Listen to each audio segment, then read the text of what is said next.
नमस्कार। अभी हम जैसे कि आप देख पा रहे हैं हमारे पीछे पोल्ट्री फार्म है।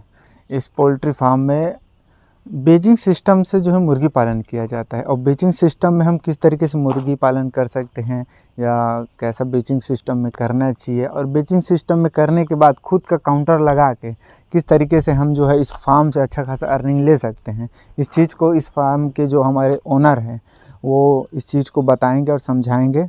और अभी हम जिस फार्म पे पहुँचे हैं ये ग्राम कृष्णा है और ये राजनांदगांव से जो मोहारा के लिए जो रास्ता आया हुआ है जो सीधा बालोद के लिए गया हुआ है, उस रास्ते में एक गांव है कृष्णा, वहाँ का ये फार्म है। और इस फार्म में आपको अच्छा तरीके से समझने को मिलेगा कि अगर हम छोटे स्तर पर जो पोल्ट्री फार्मिंग अगर हम चालू करना चाहते हैं और उससे अपना जो है एक अच्छा सा फार्म स्टार्ट कैसे करना है या कैसे चलाना है, या सारी चीज़ की जानकारी आपको इस फार्मर के ओनर से आपको मिलेगा। तो वीडियो के अंत तक बिल्कुल बने रहें और इस वीडियो को देखें और समझें।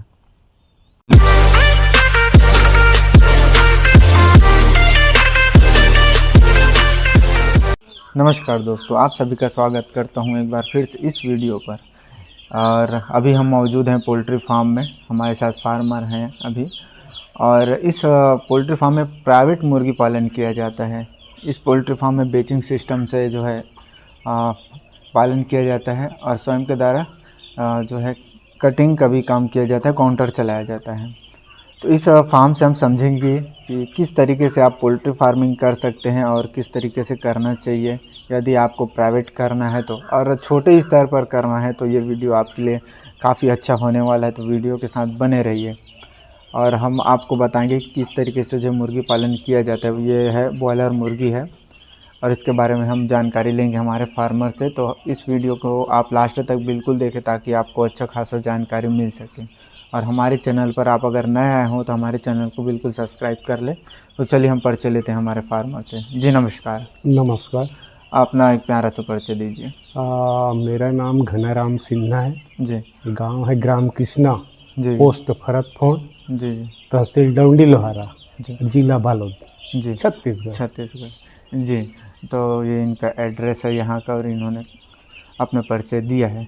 तो सबसे पहले मैं आपसे ये जानना चाहूँगा कि इस फील्ड पे आए आपको कितना साल हो चुका है? इस फील्ड में आए सर मेरे को 10 से 12 वर्ष हो गया है। हाँ, तब से चला रहा हूँ जी। तो उस टाइम पे आपने शुरुआत की तो कितने मुर्गी से किया था उस टाइम? शुरुआत मैंने 100 मुर्गी से किया। जी। और अभी कितना हो चुका है? और अभी क्या है, बेच में 500 600 का बेच रहता है। हाँ, जो एक एक करके डलते रहता है। जी। क्योंकि मेरा काउंटर भी है जी। और माल को खुद मेरे को खपाना है। हाँ, उस हिसाब से 500-600 का बेच रहता है। जी। एक बेच निकलता है, दूसरा रेडी होता है। जी। दूसरा निकलता है, तीसरा रेडी हो जाता है। तो मेरे को अपने दुकान के लिए भी चाहिए तो एक के बाद एक निकलते रहता है। तो मेरे को बाहर से मंगाने की कोई ज़रूरत नहीं। जी। तो ये काफ़ी एक अच्छी बात है अगर आप काउंटर चला रहे हैं या तो अगर प्राइवेट मुर्गी आप पालन कर रहे हैं छोटे स्तर पर, तो काउंटर अगर आप स्वयं चलाते हैं तो एक अच्छा बेनिफिट निकल के आता है इससे। जी। तो इस फील्ड पे आने से पहले आप क्या क्या काम किए? इस फील्ड में आने से पहले सर मेरा खेती बाड़ी का था। जी। और खेती बाड़ी पहले तो ऐसा था कि इतना ज़्यादा बेनिफिट नहीं था। हाँ। और मेरा शुरू से एक लक्ष्य था कि मैं स्वयं का कुछ करूं, दूसरे के यहाँ या कहीं पर जाके काम न करके स्वयं का एक छोटा मोटा कुछ बिजनेस हो। जी। और उसी हिसाब से मैंने पोल्ट्री को चुना और उसी को आज 10-12 वर्ष हो गए कर रहा हूँ। जी। तो इस फील्ड पे आने का कैसा आपका ध्यान है या कैसे आप इस पर आकर्षण हुए कि ये चीज़ मुझे करना चाहिए? कहीं ना कहीं आदमी का एक इंटरेस्ट होता है पशु पक्षी के ऊपर या किसी जानवर के ऊपर, तो ऐसा कुछ कैसा टाइप का आपका है ये समझो एक मेरे जीवन का एक इत्तेफाक लम्हा था। जी। एक्चुअली में मैं जब सेट बनाया था शुरू में एक छोटे से, हाँ। 50 फीट लंबा और 15 फीट चौड़ा, जी। तो मैं सेट बनाया तो बकरी के लिए बनाया था। हाँ। और सेट बनाने के बाद मैं बकरी ढूंढने के लिए निकलता था तो सब बकरी चराने वालों से जाके संपर्क करता था बकरी के लिए। हाँ। तो कहीं ना कहीं मन में ये सोचता था कि बकरी तो खरीद के ला लूँगा लेकिन चराएगा कौन? ये मेरे दिमाग में घूमता था। जी जी। तो वहाँ से मेरा दिमाग जो है धीरे धीरे इसी विषय पे सोचता रहा है, और मैंने बकरी का प्लानिंग छोड़ के मुर्गी के बारे में, हाँ हाँ।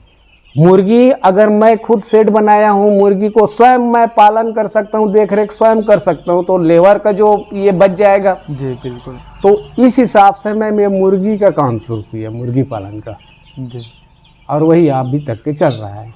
जी जी। तो अभी हम जिस फार्म पे खड़े वो उसकी लंबाई चौड़ाई क्या है? इस फार्म की लंबाई से लगभग ये 100 फीट है, हाँ हाँ। और उस पार वाला जो है 40 फीट है। जी। अब 100 फीट लंबा है, एक मतलब 140 फीट लंबा है, हाँ हाँ। और 20 चौड़ा है। जी। और मतलब 2 फार्म है, एक छोटा जो आपने जी। पहले बनाया जी, हुआ जी। है जो देसी तरीके से बना है, हम उसको भी दिखाएंगे। जी जी। फिलहाल अभी इसको देख लेते हैं। तो सबसे पहले हम यहाँ से बात करेंगे, क्योंकि आपका फार्म मैं जहाँ तक देख पा रहा हूँ कि काफ़ी अच्छा साफ़ सफाई आपने मेंटेन करके रखा है। तो इसके बारे में बताइए थोड़ा सा कि किस तरीके से जो है फार्मर को साफ़ सफाई रखनी चाहिए अपने फार्म में, और क्यों ज़रूरी है उस फार्म में साफ़ सफाई रखना।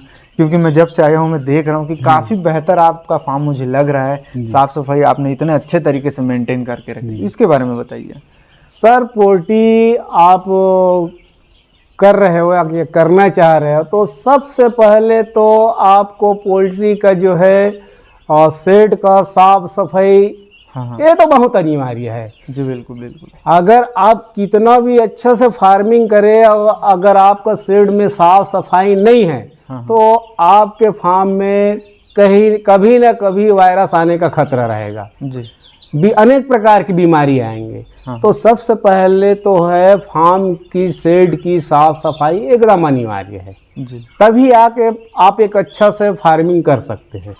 जी जी बिल्कुल। अगर साफ सफाई नहीं है तो कई फार्मर को मैं देखता भी हूँ, वो एक लाट डालने और दूसरा लाट डालने के पहले जो उसमें जो साफ सफाई वगैरह करना है वो करता नहीं, ऐसे ही डाल देते हैं। हाँ हाँ। और पता लगता है कि हम लोग मित्र ही बताते हैं कि यार मेरा फार्म में ये बीमारी आ गई, वो बीमारी। तो उसका मुख्य कारण है कि शेड की साफ सफाई जी बहुत ही अनिवार्य है।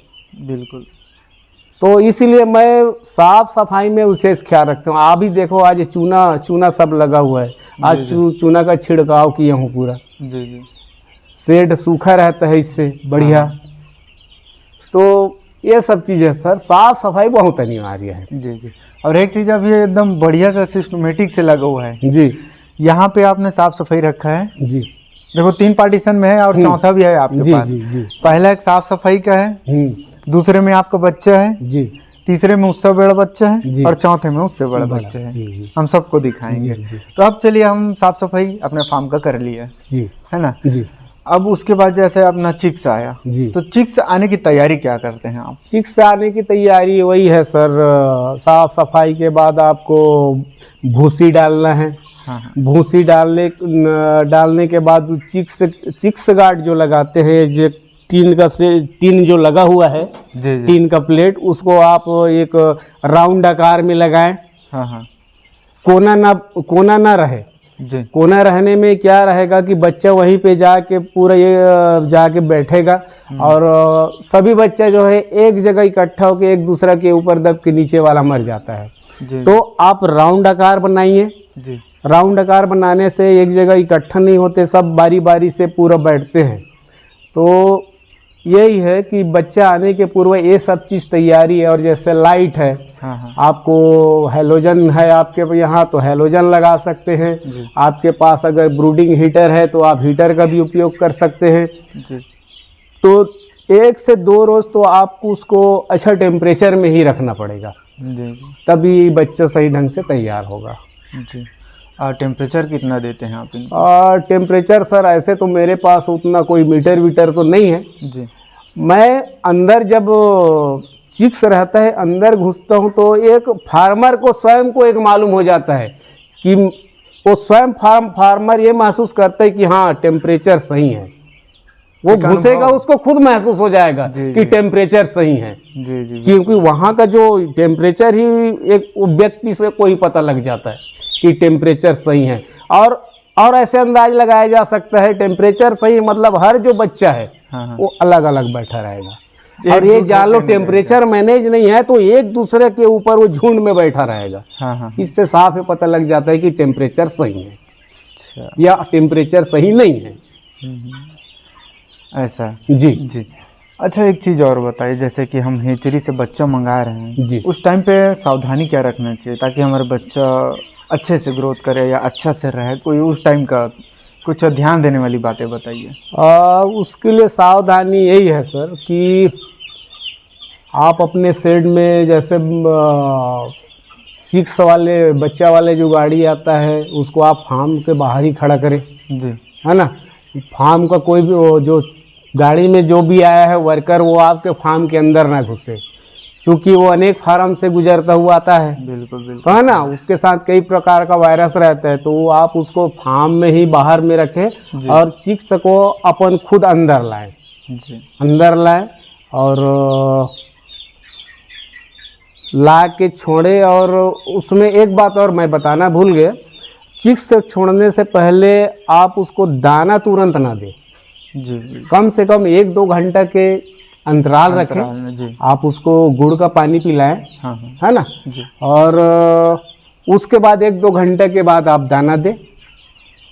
और वही मैं बता रहा था कि फार्म आने से पहले आप स्वयं मतलब अंदर लाए बच्चा और आप बच्चा छोड़े, ये सबसे पहले तो ये आपको सावधानी रखना है। जी, ये आपको ध्यान रखना पड़ेगा हाँ, इस चीज़ को। एक फार्मर को स्वयं को ध्यान में रखना है जी। कि आपको सारी काम आपको करना है। जी। जी। और आप भी अपने फार्म में मस्त चूना ऊना का भी छिड़काव रखें जी। आने के समय। तो ये सब चीज़ है सर। जी। जी। उसके बाद दाना इनको कैसे स्टार्ट देना है इसको? दाना तो सर भूसी डालने के बाद ऊपर में हमको फर्स्ट रोज तो पेपर बिछाना है। जी। जी। पेपर बिछाने के बाद उसमें दाना छिड़कना है। जी।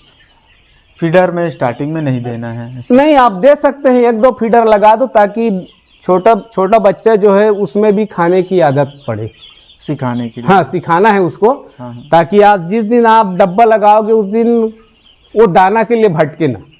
जी। जी। तो बिल्कुल। खाने का आदत रहेगा डब्बा में, मतलब वो डब्बा लगा है मतलब उसमें वो जाएगा।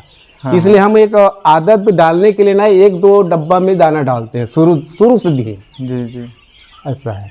जी। फिर उसके बाद फिर स्टार्टिंग में आपका स्टार्टर चलता है? हाँ, स्टार्टर चलता है 15 रोज तक, जी। जी। है ना। 15 के बाद पहले शुरू में फ्री स्टार्टर, जी। उसके बाद 15 दिन तक के फ्री स्टार्टर, उसके बाद 15 दिन से 16 दिन से हम स्टार्टर शुरू करते हैं, उसको 34 दिन तक देते हैं, हाँ हाँ। है ना। जी। उसके बाद फिनिशर है। जी। वैक्सीन का क्या करते हैं आप? वैक्सीन सर मैं तो अब देसी जुगाड़ वाला हूँ। जी। जी। मेरे पास उतना बजट भी नहीं रहता, और बजट है उसके बाद भी मेरे को ज़्यादा दवाई वगैरह में रुचि नहीं है। जी। जी। मैं खैर खुद देसी जुगाड़ में ही करता हूँ, ऐसा मेरा कोई आधुनिक व्यवस्था नहीं है। जी। जी। तो मैं वैक्सीन के नाम से मेरे पास एक मैरीगार्ड की दवाई है। जी। वही 7वां दिन, उसके बाद 7-8 और 14-15 जी। और उसके बाद 21-22, जी। जी। ये अंतराल में वैक्सीन देता हूँ। और बस उसके बाद में और कुछ नहीं करता। जी। मतलब वैक्सीन का आप बहुत कम इस्तेमाल करते हैं? हाँ हाँ सर। अच्छा, चलिए बहुत बढ़िया बात है। अच्छा, अब ये तो हो गया वैक्सीन की बात। आगे की जैसे कि हम दूसरे लॉट पर देख पा रहे हैं, तो चलिए हम उनको उधर से दिखाते हैं और उनको समझते हैं फिर। चलो ठीक सर। जी। मैं आपके फार्म को थोड़ा सा दिखाते चलूँ, जी, क्योंकि जी, आपने जी, काफ़ी अच्छा मेंटेन करके रखा है। ऊपर भी दिखाता हूँ मैं। ये पानी की टंकी कितने लीटर की है ये? ये है सर 30 लीटर। 300 का होगा? हम्म? 300 का होगा, 30 लीटर कम है। ये नहीं 30 या 40 लीटर का होगा सर। ऐसा कुछ है? हाँ। जी। हम्म। इनका और सफाई का क्या रहता है? इसलिए मैं छोटा रखा हूँ सर, क्योंकि एक बार अगर बड़ा वाला सिंटेक्स यहाँ लगा दिया तो मैं ये सोचूंगा कि मैं एक बार में पानी डाल देता हूँ फुर्सत, है ना। जी। तो क्या है सर, हम ताज़ा ताज़ा पानी पिलाते हैं। मतलब छोटा टंकी है तो हमेशा नज़र में रखते हैं। पानी ख़त्म हो रहा है फिर उसमें नया ताज़ा पानी डालो, तो ताज़ा पानी भी पिलाना अनिवार्य है। एक ही नहीं कि एक दिन आप डाल दिए, पता लगता है कि 2 दिन से वो वही पानी पिला रहे हो। जैसे हमको डेली ताजा पानी पीना है, बस बस बस उसको भी ताजा पानी बस, पिलाना इसलिए है। मैं छोटे सिंटेक्स रखा हूँ इसमें। अच्छा चलिए, हाँ। हम बाहर से भी आपको फार्म को कवर करेंगे। जी पहले हम वो उसको देखेंगे जो उसके पीछे है, उसके बाद जी। हम जो है बड़े मुर्गी के पास जाएंगे। ये बाहर इसका क्या यूज़ करते हैं, जो खाद है आपके पास? खाद है जो सर, निकला हुआ है। खेती बाड़ी वाले लोग भी ले जाते हैं जी और ईंट भट्ठा वाले भी ले जाते हैं। जी, आप यूज़ करते हैं इसको? हाँ, मैं भी यूज़ करता हूँ। देखो ना, मैं उस खेत में डाला हूँ, मैं रासायनिक खाद का उपयोग ही नहीं किया हूँ। अच्छा।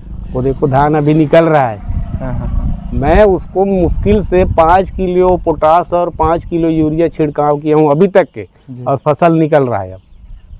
अच्छा, तो इसकी कैपेसिटी क्या रहता है पर एकड़ अगर हम मैं डालना चाहें इसको तो? सर सबसे पहली तो रग्गी जोताई जो करवाता हूँ गर्मी में, गर्मी में जी। है ना, हाँ हाँ। उसमें ऐसी पतला पतला ये डालता हूँ। और जैसे अपना ऐसी छींटते हैं ना, खाद डालते हैं ना, हाँ हाँ। वैसी डलवाता हूँ, ना कि एकदम फैलाते हैं ना डाल के, ऐसा नहीं करता, क्योंकि बहुत ज़्यादा हीट होता है। जी पानी की कमी हुआ तो पौधे को ऐसी वो सुखा देता है, इसलिए उसको पतला खाद जो डालते हैं ना, उसी तरह छिड़काव करके उसमें पूरा रग्गी जोताई करवा देता हूँ। हाँ। ऐसा है। मतलब एकदम पतला छींटना है, हाँ ज़्यादा हाँ हाँ, मोटा ना करके। हाँ हाँ जी। पतला करना है। अच्छा, इस फार्म को आपने बनाया था तो कितने कॉस्ट पे बना था ये, जो अभी आपका ये जो फार्म है? ये सर फार्म जो है, मेरे को शेड, जितना में शेड निर्माण में मेरे को लागत है, उतना तो मेरे को पटाव करवाने में आ गया है, क्योंकि बहुत गहरा था। उस पार के उस खेत को देखिए, अब उसको मैं पूरा मुरम डलवा के पूरा पाट के इसमें शेड निर्माण करवाया हूँ। ये पहले खेत था? हाँ, पूरे खेत है सर। अच्छा, ऐसा है। जी जी। इसकी चलिए हम पहले अंदर से सेट को समझते हैं, फिर उसको भी बात करेंगे उसमें। ये जो आपकी शेड है, जो आइट साइड की हाइट जी। और बीच की हाइट क्या रखे हैं? ये लगभग सर बीच जो है लगभग साइड का 8 होगा लगभग। 8 या 9 है, ऐसा एकदम परफेक्ट तो याद नहीं आ रहा है। जी। और बीच अब 14 होगा शायद। हाँ हाँ हाँ जी। पर थोड़ा और हाइट होना था सर। अच्छा, थोड़ा सा ज़्यादा ढलान टाइप का हाँ होना हाँ, ये भी हाइट होना था। जी अब क्या करूँ, उतना नॉलेज नहीं था उस टाइम। जी। अब धीरे धीरे जब कर रहे हैं तो सब चीज़ मालूम हो रहा है। हाँ, तो पहले आप वो उस फार्म को बनाए फिर इसको बनाए, तो इसको कितना साल हुआ इस फार्म को? इस फार्म को बनाए मेरे को लगभग 6 साल हो गए हैं। 6 साल हो गए। देखिए, इसको थोड़ा सा समझा दीजिए, जी। क्योंकि स्टार्टिंग में आप बच्चा लाते हैं तो इस तरीके हाँ, से जो है आप ये देखो राउंड बना के हाँ, आप रख सकते हैं। इस तरीके से चिक्स गार्ड बनाना है जी, और राउंड इसी के अंदर मतलब बच्चे को डालना है जी जी। है ना। हाँ हाँ 500 मुर्गी के लिए इससे बड़ा बनेगा। हाँ हाँ। मतलब एक अनुमान ले ले तो फिर 12 बाई 10 हाँ का हाँ, ऐसा बस यहाँ से ऐसा आप एक राउंड बना लो और जी, उसी में मतलब इस पिलर से यहाँ दीवार हाँ, तक और ऐसे और कोने उस तक। वाले तक ऐसा। हाँ, ऐसा है जी। इस मुर्गी के बारे में बताइए कि अभी ये कितने दिन की है, कितना बॉडी वेट है इसका? ये सर आज 25 रोज हुआ है। जी 25 रोज में आ गया है 13-1400 है लगभग। जी 13-1400 जी। आ गया है वजन। फीड पर क्या चला रहे हैं अभी? फीड अभी चल रहा है सर स्टार्टर। स्टार्टर चल। हाँ जी। अब इनमें बीमारी की बात करें तो सबसे ज़्यादा इनमें जो देखने को मिलता है जी। वो है सर्दी। जी। तो उसके बारे में बताइए कि आप क्या चलाते हैं? अब सर सर्दी तो मेरे फार्म में आता नहीं है, और आ भी जाता है तो मेरा देसी ही जुगाड़ रहता है। जी, जी। देसी जुगाड़ में ये सर, मैं वो सिंटेक्स में जो है हीटर चालू करके डाल देता हूँ। हाँ पानी कुनकुना गर्म पानी पिलाता हूँ सबसे पहले। जी तो जी। कुनकुना गर्म पानी पिलाता हूँ, और वैसी सप्ताह भर कम से कम कुनकुना पानी, हाँ हाँ और साथ ही साथ एंटीबायोटिक में पैरासीटामॉल दे देता हूँ। हाँ हाँ। पैरासीटामॉल 50 मुर्गी के पीछे 1 टेबलेट। जी जी। तो ऐसी सर्दी वर्दी आता ही नहीं, आता है तो मैं वही जुगाड़ करता हूँ, बाकी वो पूरा ख़त्म हो जाता है सर्दी। मैं कोई दवाई वगैरह का उपयोग नहीं करता, केवल पैरासीटामॉल। जी, और आपने एक देसी नुस्खा बताया था, उसको थोड़ा सा हाँ, बता देसी दीजिए। नुस्खा वही है सर कि अगर कंट्रोल नहीं भी हो रहा है तो अपन एक अदरक जी और लहसुन, जी जी, अदरक और लहसुन को ऐसे अपन खलबत्ता से कूट अच्छे ले, से कूट देते हैं। है ना, और उसको पानी में डाल के आप एक बर्तन में अच्छा खौला लो। जी जी खौलने के बाद, उबलने के बाद आप सिंटेक्सा में डाल दो जी, और वो पानी पिलाओ कम से कम 2-3 हफ्ता, हाँ हाँ, बीच बीच में, डेली तो नहीं है, जी जी, मतलब बीच बीच में देते रहो। जैसे दवाई लेते हैं वैसा टाइप का, सुबह हाँ, शाम एक टाइम हाँ, ले लिया, ऐसा हाँ, टाइप का। ऐसा है। हाँ हाँ, तो सर्दी ऐसे ही चला जाता है सर। और सर्दी मतलब मौसम जैसे बदल रहा है तो स्वाभाविक है कुछ न कुछ तो इनके ऊपर भी फर्क पड़ता है, जी, तो कुछ सावधानी भी रखें। हाँ हाँ, जैसे तेज हवा आना है तो पर्दा वर्दा को थोड़ा हाफ कर दे ताकि डायरेक्ट हवा ना पड़े। जी जी, तो ये सब चीज़ सावधानी के रूप में रखना पड़ता है सर। अच्छा। और जो आप वैक्सीन करते हैं वो कैसे टाइप का करते हैं, मतलब इनको पानी के थ्रू देते हैं कि जैसे कई आई ड्रॉप है, कुछ लगाने वाला है? नहीं सर, वैक्सीन को तो मैं पानी में ही पिलाता हूँ, जी है ना। जैसे फर्स्ट वैक्सीन करना है तो 500 मुर्गी के पीछे अपन 50 ml, जी, है ना, तो 50 ml को जैसे 4 डब्बा आपको लगाना है तो 4 मग्गा पानी नाप लो, हाँ, उसमें 50 ml दवाई डाल के मिला दो और एक एक मग्गा एक एक डब्बा में डालो, बाकी सादा पानी डाल दो और उसको आप दे सकते हो। जी, मतलब ऐसा एक एक पकड़ के लगाने वाला नहीं झंझट नहीं नहीं नहीं, है। वो नहीं सर, पानी में। जी, तो एक एक मुर्गी के पीछे दौड़ते रहो। वो काम नहीं। जी, तो ये काफ़ी अच्छा, मतलब समय के हिसाब से अगर समय को बचाना है आपको जी तो जी, काफ़ी हाँ बेहतर है। जी सर। जी, अब हम उस शेड पर चलेंगे जहाँ जी। पे आपकी बड़ी मुर्गी है। चल ठीक सर। जी, तो अभी तक का आपका सफ़र कैसा रहा? नहीं सर, सफ़र तो बहुत बढ़िया रहा हाँ हाँ, और मेरे को तो स्वयं अपन खुद करते हैं तो ऐसा लगता है कि बहुत अच्छा है। हाँ, खुद के लिए अच्छा है। खुद के लिए अच्छा है। अगर ये कंडीशन में है, अब एक लोग को तो अपन स्वयं रोजगार देने की दम रखते हैं, जी बिल्कुल। लेकिन मैं हूँ, मेरा लड़का है, जी हम दोनों मिल के करते हैं जी और चल रहा है सर अच्छा से। जी जी, बाहर से ऐसा मतलब लेबर की कोई नहीं टेंशन कोई ज़रूरत नहीं है, और ज़रूरत पड़े में रख भी सकते हैं, हाँ हाँ, ऐसा है, लेकिन जी, अभी जी। हम लोग करने में सक्षम हैं। जी जी, तो आप क्या सोचते हैं कि इसको बढ़ाना चाहते हैं कि इतने में ही करना बढ़ाने के विषय में वही है सर, मेरे पास पानी की कमी है गर्मी में।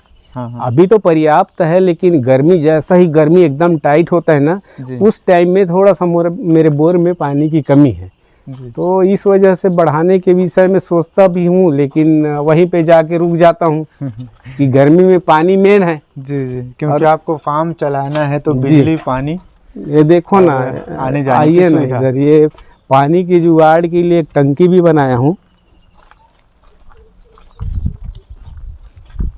ये टंकी अभी इसी साल बना के रखा हूँ, जी इसमें ये नदी से पानी आएगा सर, जी, गर्मी के लिए जुगाड़ बन रहा है, हाँ हाँ, नदी से पूरा पाइपलाइन आएगा और यहाँ पे पानी डल जाएगा।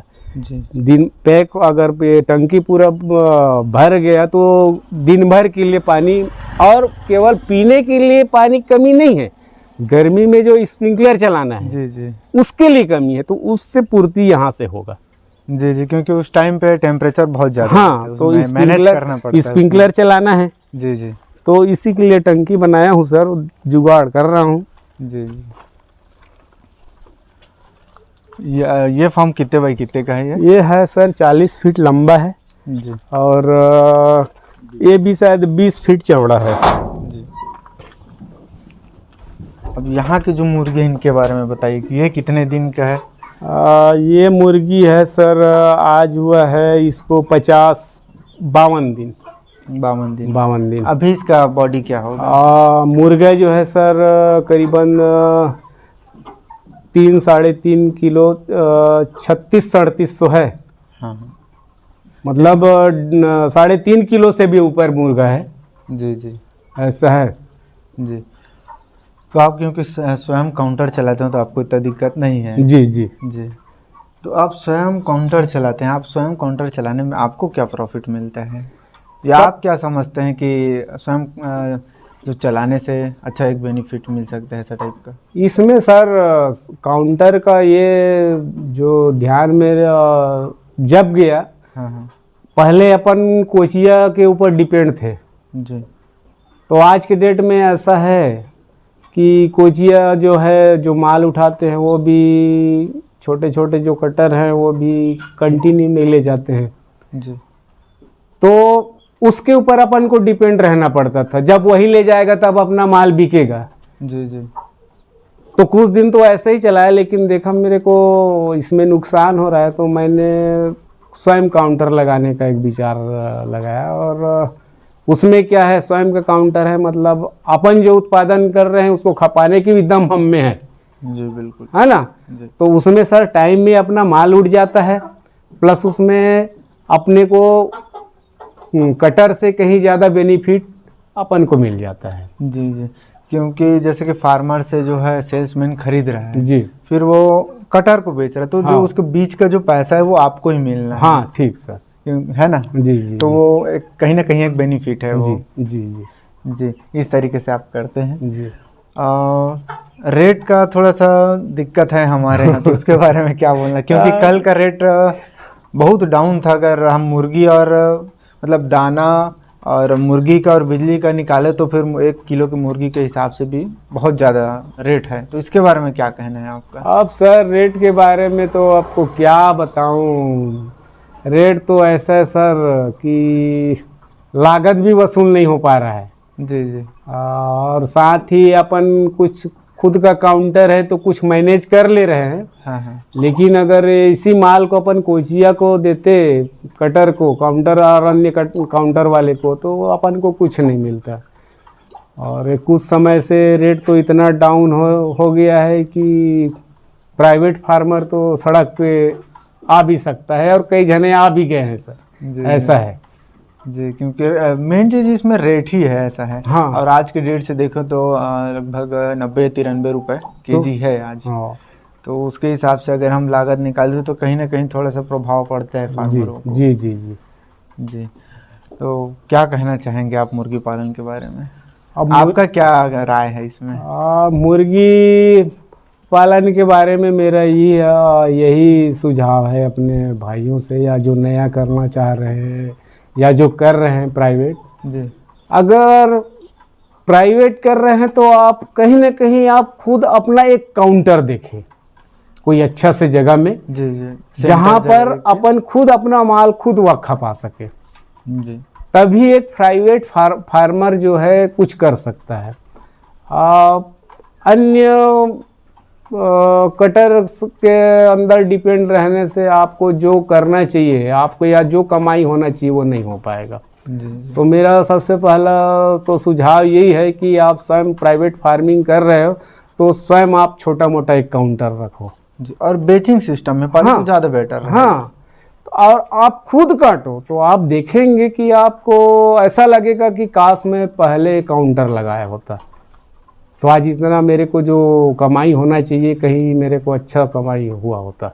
जी जी तो मैंने अब यही महसूस किया सर, जब समय अब काउंटर रखा हूँ, हाँ। मैं कोई अन्य के ऊपर डिपेंड नहीं हूँ, अपना माल पैदा करता हूँ और खुद अपन खपाता हूँ, जी तो कमाई भी अच्छा हो जाता है जी। और अपने को लागत भी कम बैठता है। जी जी ऐसा है, तो मेरा यही सुझाव है कि स्वयं एक काउंटर रखे छोटा मोटा।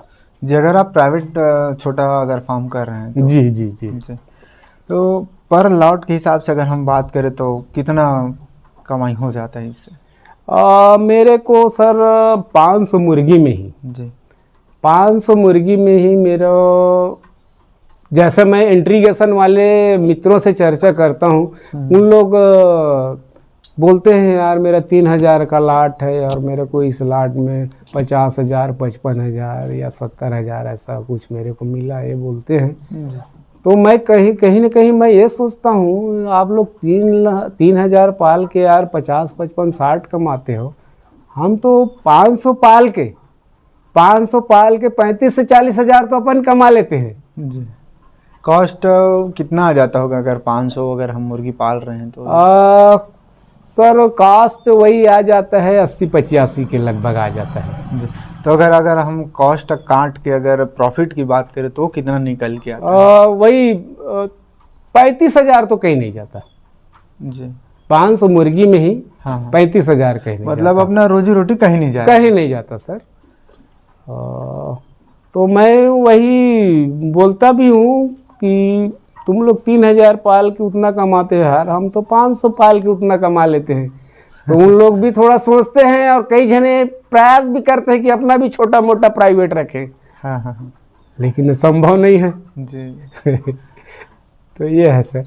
जी, तो मतलब हर काम हर किसी के लिए नहीं है। नहीं है, मतलब सब अपने अपने हिसाब से करते हैं जी। तो इस तरीके से आप पोल्ट्री फार्मिंग करें। बहुत अच्छा लगा आपसे बात कर आपने बहुत अच्छी बात बताई हमारे फार्मर के लिए कि किस तरीके से आपको पोल्ट्री फार्मिंग करना चाहिए। जी जी यदि आप प्राइवेट कर रहे हैं तो अच्छा एक ऑप्शन है ये कि आप बेचिंग सिस्टम पे करें, खुद का काउंटर लगाएं और एक सेंटर जगह का चॉइस करें, तो ताकि आपको वहाँ हफ्ते के 7 दिन आपको अच्छा खासा मार्केटिंग जी जी मिल सके। इस तरीके से आप पोल्ट्री फार्मिंग कर रहे हैं और बहुत अच्छा लगा मुझे यहाँ आके आपके फार्म पे विज़िट करके। और एक चीज़ मैं कहना चाहूँगा कि आपने जो साफ़ सफाई जो जहाँ पे मैंने देखा काफ़ी अच्छा बेहतर मेंटेन करके रखे हुए थे। इस चीज़ के लिए आपको बहुत बहुत बधाई देना चाहूँगा और आप बहुत अच्छे से इस पोल्ट्री फार्म पर वर्क कीजिए और अच्छा खासा प्रॉफिट कमाइए।